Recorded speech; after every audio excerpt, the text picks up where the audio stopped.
Govindarajan sir, 5th finance கமிஷனில் நமக்கு வந்து பார்த்தீங்கன்னா 4.08% தான் நமக்கு திரும்பி கொடுக்குறாங்க. இது எப்படி பார்க்குறீங்க? மத்திய அரசு ஏன் தொடர்ந்து தமிழகத்தை வஞ்சித்துட்டு வருது? அதாவது தொடர்ந்து ஏன் வஞ்சிக்குது அப்படின்னாக்கா, அவங்களுக்கு தெரியும், பாஜகவுக்கு தெரியும் தமிழ்நாட்டில் நம்ம கால் ஊன முடியாது, அதனால நமக்கு வந்து என்ன வேணா பண்ணலாம், என்ன முட்டி மோதி இது பண்ணாலும் அவங்களால பண்ண முடியாதுன்னு தெரியும். அதனால தமிழ்நாட்டை வஞ்சிக்கிறாங்க. அதாவது இதே மோடி அவர்கள் குஜராத்தில் முதல் மந்திரியாக இருக்கிறப்ப அந்த மாநில உரிமை 50% ஒன்று எதிர்ப்பு குரல் தெரிவித்தார் மோடி. அவரு முதலமைச்சராக குஜராத்தில் இருக்கிறப்ப ஏன் அதை வந்து அவர் வந்து பிரைம் மினிஸ்டர் ஆனதுக்கு அப்புறம் ஏன் இந்த ஓலை வஞ்சனை? இது யோசிக்கணும். இது பாரதிய அந்த கட்சியில் இருக்கிற மோடி அவர்கள் யோசிக்கணும். ரெண்டாவது பார்த்தீங்கன்னா, இப்போ இந்த செஸ் வரி அண்ணன் வில்சன் அவர்கள் தெளிவாக சொன்னார். இந்த செஸ் வரி வந்து மத்திய அரசுக்கு தான் முழுக்க முழுக்க போகுது. அதை 10%இருந்து 28% உயர்த்திருக்கிறாங்க. இந்த செஸ் வரி 10%இருந்து 28% உயர்த்திருக்காங்க. இந்த பணம்லாம் வந்து ஏன்னா தமிழ்நாட்டிலேருந்து நாங்கள் கொடுக்குறோம் வரி, மக்கள் பார்த்தா வரி கொடுக்குறாங்க. அதை இந்த தமிழ்நாட்டிலேருந்து வரக்கூடிய அந்த செஸ் பணத்தை ஏன் தமிழ்நாட்டுக்கு கொடுக்க தயங்குறாங்க? ஏன்னா அவங்களுக்கு வந்து தமிழ்நாட்டிலேருந்து எந்த லாபமும் அடைய போகிறதில்லை அப்படின்ற ஒரு காரணத்தினால் கொடுக்கறதில்ல. அதே போல் பார்த்தீங்கன்னா ஜிஎஸ்டி கவுன்சிலில் மேக்சிமம் இருக்கிறது பார்த்தீங்கன்னா 1/3 இவங்களை மத்திய அரசு கட்டுப்பாட்டில் தான் இருக்குது. அதனால இவங்க மாநில அரசு என்னதான் அழுத்தம் கொடுத்து இது பண்ண, இதுக்கு அவங்க கேட்கறதா செவி சாய்க்கிறதா இல்லை. இதுக்கு ஒரே இது ஆவடி குமார் அவர்கள் சொல்ற மாதிரி இங்க இருக்கக்கூடிய எம்பிக்கெல்லாம் அழுத்தம் கொடுக்கணும். நாடாளுமன்றத்தில் அவையை முடக்கி எம்பிக்கெல்லாம் அழுத்தம் கொடுக்கணும். எம்பிக்கெல்லாம் ஒண்ணுமே வாயை திறக்க மாட்டேங்க, மக்களை திசை தான் திருப்புறார் முதல்வர். தேவையா இப்ப இந்த டீலிமிட்டேஷன் வரப்போறது கிடையாது, இப்போதைக்கு வரப்போறது கிடையாது, ப்ரையாரிட்டி அது கிடையாது. அதை வந்து திசை திருப்பி மக்களை திசை திருப்பி இதுதான் பண்ணிட்டு இருக்கிறாங்க. இல்லை ஏன் முக்கியமான இப்போ நடக்கக்கூடிய நிகழ்வுகளுக்கு எதுவுமே எதிர்ப்பு தெரிவிக்காம பிற்போக்கில் நடக்கிறதுக்கு மட்டும் சும்மா வேஷம் போட்டுட்டு இருக்காங்க? இது மக்களை திசை திருப்பறதுக்கு தாங்க பண்ணிட்டு இருக்காங்க. நிறைய இப்ப மக்களால் இந்த தமிழகத்துல 39 பேர் என்னதான் பண்றாங்க சார் நாடாளுமன்றத்தில்?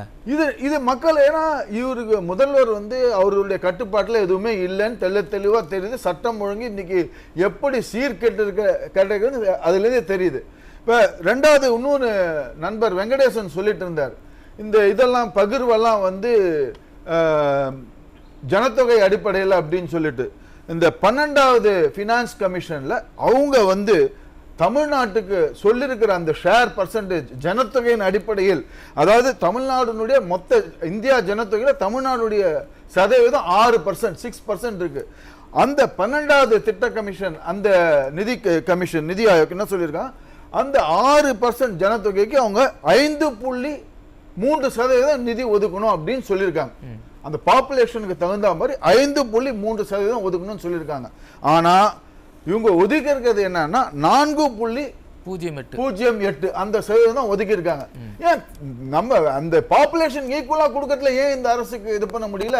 அது வந்து நம்ம வெங்கடேசன் சார் சொன்ன மாதிரி நிதி ஆயோக் பரிந்துரை பண்ணா கூட அவங்க தரதில்லை. இதே ஒரு இதுல நிதி ஆயோக் இதுக்கு ஒரு உதாரணம் சொல்லலாம். நிதி ஆயோக் பண்ணா கூட தர முடியல. ரெட்டி அவர்கள் தலைமையில் அந்த நிதி ஆயோக் கமிஷன் இருந்தப்ப அவங்க வந்து 42% ஸ்டேட் பங்கு கொடுக்கணும்னு பரிந்துரைச்சாங்க. ஆனா பிரதமர் மோடி முடிய கூடாது, 32 கொடுங்கன்னு அந்த சமயத்துல அந்த ரெட்டி பரிந்துரை அந்த கமிஷன் 32% சொன்னார். ஆனா அதை வந்து கமிஷன் வந்து நிராகரித்து 42% கொடுத்து இது பண்ணிட்டு இருந்தாங்க. இது போல ஒன்னொன்னுல நீங்க சொல்றதை பார்த்தா திட்டமிட்டு தான் நிராகரிக்கிறாங்க. அதாவது நிதி கமிஷன் வந்து அதிகமா சதவீதம் கொடுக்க சொன்னால் கூட அவங்க வந்து கம்மியா தான் கொடுக்குறாங்க. ஆமா, அப்படிதான் பண்ணுவாங்க. ஏங்க இப்ப பார்க்கக்கூடிய நிகழ்வுகள்லாம் அதாங்க தெரியுங்க. இப்ப சென்னை மெட்ரோ 2ஆம் அந்த ஃபேஸுக்கு பாத்தீங்கன்னா 63,246 கோடி அதுக்கு நிதி ஒதுக்கி இருக்கு. அதுல இந்த மத்திய அரசின் பங்கு 50% எங்க கொடுத்தாங்க? அந்த 50% இது வரைக்கும் நிதி வரலன்ற திட்டங்கள் அப்படியே கிடக்குது. இதனால வந்து மக்கள் பாதிக்கப்படுறாங்க. அதே போல பாத்தீங்கன்னா இதே மெட்ரோ திட்டத்துக்கு மற்ற மாநிலங்கள் யூபி அந்த பாஜக ஆளுகின்ற மாநிலம் 10,000 கோடி ரூபாய் நிதி ஒதுக்கி இருக்காங்க. மெட்ரோ திட்டத்திற்கு மற்ற மாநிலங்கள் 10,000 கோடி ரூபாய் நிதி ஒதுக்கி இருக்காங்க. ஏன் இங்க ஒதுக்கிறதுக்கு அந்த ஒரு கண்ணில் வெண்ணெய் ஒரு கண்ணில் சுண்ணாம்பு ஏன் இது போல செயல்படுது? இதெல்லாம் பார்க்குறப்ப இந்த ஆளுகின்ற மத்திய அரசுக்கு அவங்களுக்கு என்னன்னா கிளீனா தெரியும், நம்மளால தமிழ்நாட்டுக்கு இந்த என்ன பண்ணாலும் இது பார்லிமெண்ட் எலெக்ஷன்ல வரல. அதான் இது அரசியல் காரணம் தான். ஏங்க இப்ப 26 சட்டமன்ற தேர்தலையும் பிஜேபியால வர முடியாது. அவங்க என்னென்னவோ குட்டிக்கரண் அடிச்சு பாக்குறாங்க, மிரட்டி அதிமுக மிரட்டி பாக்குறாங்க, அந்த பொதுச் செயலாளரை மிரட்டி பாக்குறாங்க, பிளவு ஏற்படுத்த பாக்குறாங்க, எப்படின்னா கூட்டணி போட்டு ஆட்சியில வரணும்னு எதிர்பார்க்கறாங்க. அவங்களும் அந்த என்னென்ன பிரம்ம பிரயத்தனம் பண்றாங்க. ஆனா இதெல்லாம் பண்றதுக்கு வாய்ப்பு இல்லைன்னு தெரிஞ்சு போச்சு. சரி, அப்ப நம்ம என்னத்துக்கு பண்ணுவானே அப்படின்ட்டு மத்திய அரசு தமிழகத்துக்கு ஓலவஞ்சனை தான் செய்கிறார்கள், தமிழகத்துக்கு பார்க்கவே இல்லை. பிரதமர் வந்து எல்லாருக்கும் தான் பிரதமர், தமிழகத்துக்கும் சேர்த்து தான் பிரதமர். அப்படி இருக்கிறப்ப தமிழகத்துக்கு உண்டான அந்த நிதியை அவர் கொடுக்கணும். இது எதிர்த்து குரல் கொடுக்கிறது மக்களால் தேர்ந்தெடுக்கப்பட்ட அந்த எம்பிக்கள் தான். அவங்க சும்மா இருக்கிறாங்க. ஏன் அவங்க சும்மா இருக்காங்க?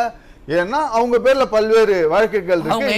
அவங்க எங்க சார் சும்மா இருக்காங்க? எனக்கு வந்து டெல்லிக்கு போகும்போது எனக்கு இருக்கைகளுக்கு பிசினஸ் கிளாஸ் கிடைக்கலன்னு போராட்டம் செய்யறாங்களே, அதுதான் செஞ்சுட்டு அதுலதான் கவனித்து. ஏன்னா அவங்க அழுத்தம் கொடுத்தாங்கன்னா இடி வரும், வருமான வரித்துறை வரும், அப்புறம் டிஆர்ஐ வரும். அந்த இதுல எல்லாரும் இருக்காங்க. இங்கேருந்து போனாரு துரைமுருகன் ராவோட ராவா ஃபிளைட்டை பிடிச்சிக்கிட்டு போய் அங்க டெல்லிக்கு அவங்க வீட்டுல இங்க கதிரானந்த் அவர் வீட்டுல இங்க வருமான இந்த இடி சோதனை நடத்திட்டு இருக்கிறப்ப நைட்டோட போயிட்டு இது பண்ண அடுத்த நாள் அதுக்கப்புறம் அந்த சப்ஜெக்ட் வரவே இல்லை. என்ன ஆச்சுன்னே தெரியல.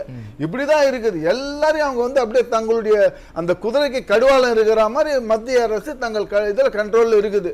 இது வந்து எதிர்த்து கேட்கக்கூடியது எம்பிக்கள் தான். எம்பிக்கள் எதுவுமே செய்யறது. ஏடிஎம்கே ஆட்சியில நம்ம எம்பிக்கள்லாம் பாராளுமன்றத்தை முடக்கி போட்டாங்களே. ஆமாம், காவேரி சமாச்சாரத்தில் அந்த இஷ்யூல பல நாட்கள் அவையை முடக்கினாங்க. இப்ப அது போல பண்றதுக்கு இல்ல. இன்னொன்னு நண்பர் வெங்கடேசன் சொல்லிட்டு இருந்தாரு, இந்த டீலிமிட்டேஷன் ஒரே ஒரு வார்த்தை மட்டும் சொல்றேன். இப்ப இருக்கக்கூடிய இந்த புதிய நாடாளுமன்ற கட்டிடம் எவ்வளவு சீட்டு கொள்ளளவு யோசிச்சு பாருங்க. எவ்வளவு சீட்டு கொள்ளளவு இருக்கு. ஏற்கனவே இருந்த பழைய நாடாளுமன்ற கட்டிடம் வந்து பிரிட்டிஷ்காரன் கட்டினது. அந்த இதுக்கும் இதுல கிட்டத்தட்ட பார்த்தீங்கன்னா 840 சீட்ஸ் கொள்ளளவு. அப்படின்னா இவங்களுடைய திட்டம் வேற எங்கேயோ போகுது. 840 நோக்கி சென்று கொண்டிருக்கிறது. எல்லாம் முன்முடிவு ஏற்கனவே பண்ணதுதான். எல்லாம் அதெல்லாம் முன்னாடி எல்லாம் பிளான் பண்ணி தான் வச்சு பண்ணிட்டு இருக்கிறாங்க. ஆனா இப்போதைக்கு இதை செயல்படுத்த மாட்டாங்க. ஏன்னா அவங்களுக்கு சந்திரபாபு நாயுடுவின் ஆதரவு தேவை சவுத்துல. அதனால அவர் இப்போதைக்கு செய்ய மாட்டாங்க. ஆனாலும் அவர் இல்லைன்னா இவங்கள்ட்ட வருவாங்க. அதனால 2 பேருமே வந்து கொஞ்சம் கள்ள உறவுல இருந்துட்டு இருக்கிறாங்க. திமுகவும் பிஜேபியும் இதனால தான் கள்ள உறவில் இருந்திருக்கிறாங்க. உங்க நிறைய கருத்து சொல்லுங்க. அதாவது இந்த கார்ப்பரேட் ஃபெடரலிசம் அதுதான் இந்த பிஜேபியினுடைய அரசு செய்யுது. உதாரணமா இந்த முதலாளிகள் இந்த கார்ப்பரேட் கம்பெனிகளுக்கெல்லாம் சாதகமா இருக்குது இந்த பிஜேபி அரசு. அதுக்கு உதாரணமா இந்த 2019 கார்ப்பரேட் டாக்ஸ் வந்து 30% இருந்துச்சு. கார்ப்பரேட் டாக்ஸ் அதை 22% குறைச்சிருந்தாங்க நிர்மலா சீதாராமன் அவங்க இதுல.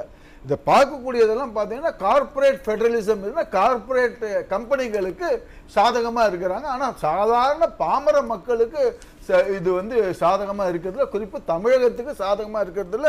ரெண்டாவது இந்த செஸ்ல இருந்து வரக்கூடிய அந்த பணம் ஹைவேஸ் டெவலப்மெண்ட்டுக்கோசரம் 37,965 கோடி தமிழகத்தில் இருக்கக்கூடிய ஹைவேஸ் டெவலப்மெண்ட்டுக்கு செஸ்ல இருந்து வரக்கூடிய அதுக்கு உண்டான பணம் அதுக்கு செய்ய வேண்டியது.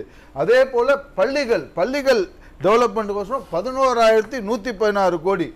கிராமப்புறங்களில் உட்கட்டமைப்பு அதாவது வில்லேஜ் ரோட்ஸ் அதுக்கு 3,637 கோடி. இதெல்லாம் செஸ்லேருந்து வரக்கூடிய அந்த இது 10 வருடங்களா அக்யூமுலேட் பண்ணி அந்த செஸ்லேருந்து வரக்கூடிய அந்த வருவாயிலேருந்து தமிழகத்துக்கு வர வேண்டிய இந்த பணத்தை திமுக அரசு அழுத்தம் கொடுத்து மத்திய அரசுலேருந்து பெறணும்.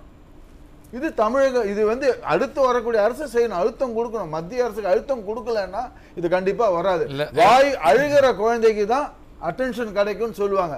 அதற்கு தமிழகத்தை சேர்ந்த எம்பிக்கள் நாடாளுமன்றத்தில் குரல் கொடுத்து தமிழகத்துக்கு உரிய நிதியை பங்கை பெற வேண்டும்.